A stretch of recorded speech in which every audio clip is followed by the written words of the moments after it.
네, 안녕하세요, 여러분.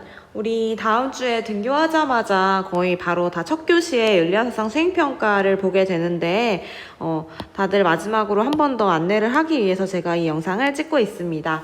네, 윤리학사상 수행평가는 이제 윤리시사 논술이고요. 총 10점짜리 수행평가로 구성이 되죠.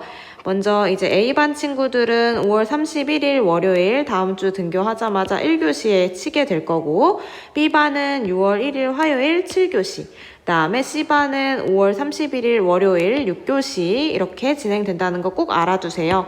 그러니까는 5월 31일에 보는 반은 A반이랑 C반이네요. 자기가 무슨 반인지는 알고 있어야겠죠. 그 다음에 주제는 먼저 윤리적 딜레마가 담긴 사례를 분석하고 자신의 견해를 논술한다고 이렇게 좀 포괄적으로 써놔봤는데, 제가 이제 좀 꼼꼼하게 설명을 드릴게요. 여러분, 윤리적 딜레마라는 거는 제가 온라인 영상에서 한번 수업을 한 적이 있는데, 선택하기 쉬운 상황이에요? 아니면 선택하기 어려운 상황이에요? 그쵸? 선택하기 어려운 상황이야. 선택이 힘든 상황이죠. 요런 윤리적 딜레마가 담긴 사례를 갖고 와야 되는데, 선생님 도대체 그 사례를 어디서 가져오나요? 그 사례는 바로 뉴스 기사, 뉴스 혹은 뭐 기사 요런 거에서 가져오면 됩니다. 근데 이 뉴스 기사를 가져와서 그럼 인쇄를 해와서 그 뉴스 기사를 보고 논술문을 작성하냐? 그건 아니에요. 뉴스 기사는 여러분들이 이 수행 보기 전에 미리 사례를 하나 조사를 하셨어야 돼요. 그리고 그 내용을 머릿속에 기억을 해와야 합니다. 왜냐하면 그 내용을 토대로 여러분들이 그림도 그릴 거고 논설문도 쓸 것이기 때문이죠. 좀 더 구체적으로 얘기를 해볼게요. 뉴스 기사는 여러분들이 근데 그건 알아야 돼요. 어느 일간지, 어느 뉴스에서 뭐 몇 월 며칠 몇 년도 몇 월 며칠 기사인지 그걸 선생님들이 좀 찾아볼 수 있도록 이 부분은 적어 오셔도 돼요. 뉴스 어디서 나온 뉴스인지 혹은 어디서 나온 기사인지, 뭐 조선일보라던가 동아일보라던가 이런 게 있겠죠. 네, 뭐 그 다음에 이제 날짜 몇 월 며칠 날짜인지, 웬만하면 2021년도 이후에 나온 기사로 해주세요.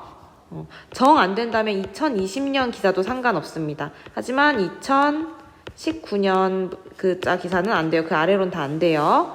웬만하면 2021년 이후, 그리고 좀 그렇다면 2020년까지는 허용하겠습니다.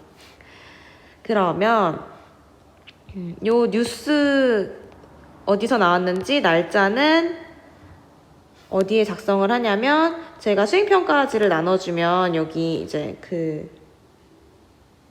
그림으로 표현하라는 한 장이 있을 거예요. 거기 맨 위에 뉴스 이름이랑 날짜 작성해 주시면 돼요. 자, 다시 봅시다. 그러면 어떤 내용으로 해야 되냐? 이게 수행평가가 여러분 세특에도 사용이 되잖아요. 그래서 여러분들의 진로와 관련이 있으면 더욱 좋아요. 그래서 자기가 진로나 아니면 자신이 관심 있는 분야에서 윤리적 딜레마가 담긴 기사, 사례를 찾아서, 기사 혹은이라고 하는데 이거 좀 헷갈릴 수 있겠네요. 기사 사례를 찾아서 먼저 첫 번째로는 우리 철학자의 반그리기 할 때처럼 그냥 빈 종이를 줄 거예요. 그거에 그 빈 종이에 그 딜레마 상황, 뉴스 혹은 기사 상황을 한눈에 보일 수 있게 작성할 수 있도록 알아와야겠죠. 내용을 기억해 와야 돼요. 그리고 여기 뭐 뉴스 이름, 날짜 쓰고 그 뉴스의 내용을 표현을 해봅시다. 여기에 그림으로 표현하고, 이 그림은 선생님들이 봤을 때 어떤 내용의 기사를 쓰려고 얘가 이 그림을 그렸구나 라는 걸 파악할 수 있어야 돼요. 근데 자기 그림 실력이 너무 안 좋아서 그림만으로 좀 파악하기 어렵다 하면은 글자를 조금 써도 돼요. 근데 이제 글만 쓰는 건 절대 안 돼요. 그래서 그림으로 한 장 표현하고, 그 다음에 또 나머지 한 장, 총 2장의 수행평가지가 나갈 건데, 첫 번째 장에는 이렇게 그림 표현하고, 두 번째 장에는 이제 글을 쓸 건데, 글을 쓸 건데, 여기에 다 자세하게 이제 뭐 1번, 뭐 2번, 3번, 4번 써야 할 것들이 다 정해져 있을 거예요. 그 나와 있는 대로 양식대로 작성하시면 되고, 근데 여러분이 사례를 찾을 때 중요한 점은 나의 관심 분야도 고려해야 하고, 의무론과 결과론의 입장에서 요 방금 그 딜레마 상황에 어떤 판단을 할지 확실히 좀 답이 나오는 그런 사례를 찾는 게 좋겠죠. 여러분들 사례 고민을 굉장히 열심히 해야 할 거예요. 그러니까 의무론과 결과론의 입장에서 이 사례에서 어떤 선택을 할지 판단을 할 수 있어야 되는데, 여러분들이 의무론과 결과론의 내용을 아무것도 모르면 논술을 할 수 있을까요? 없을까요? 없겠죠. 꼭 교과서 한 번이라도 읽어보고 의무론과 결과론을 이해한 다음에 사례를 찾으시는 게 더 도움이 될 겁니다. 네, 꼭 공부 먼저 하셔야 돼요. 그 다음에 이렇게 윤리적 딜레마, 의무론 입장에선 이런 답을 내릴 것 같은데, 결과론에서는 이 상황에서 이런 선택을 내릴 것 같아 라고 논술을 한 다음에 마지막에는 자신의 견해를 논술하시면 됩니다. 뭐 의무론을 차용하셔도 되고 결과론을 차용하셔도 되고 창의적인 나만의 견해를 작성해 주시면 그게 가장 좋겠죠? 네. 그 다음에 이제 활동은 그래서 결국 이 윤리 시사 논술이고, 준비물은 3가지예요.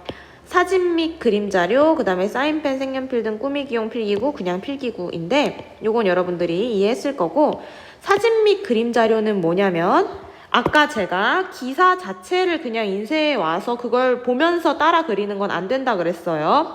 그래서 글이 포함된 기사 자체를 인쇄해 오는 건 절대 안 되고, 나는 어떤 기사를 보고 이렇게 그림을 그려야지 라고 선택을 했어. 근데 내가 그림 실력이 좀 안 좋아서 어떤 사진을 갖고 와서 그 사진을 보고 따라 그려야 할 것 같아 하면은 그 사진이나 뭐 다른 그림 자료는 갖고 와서 따라 보고 그리셔도 돼요.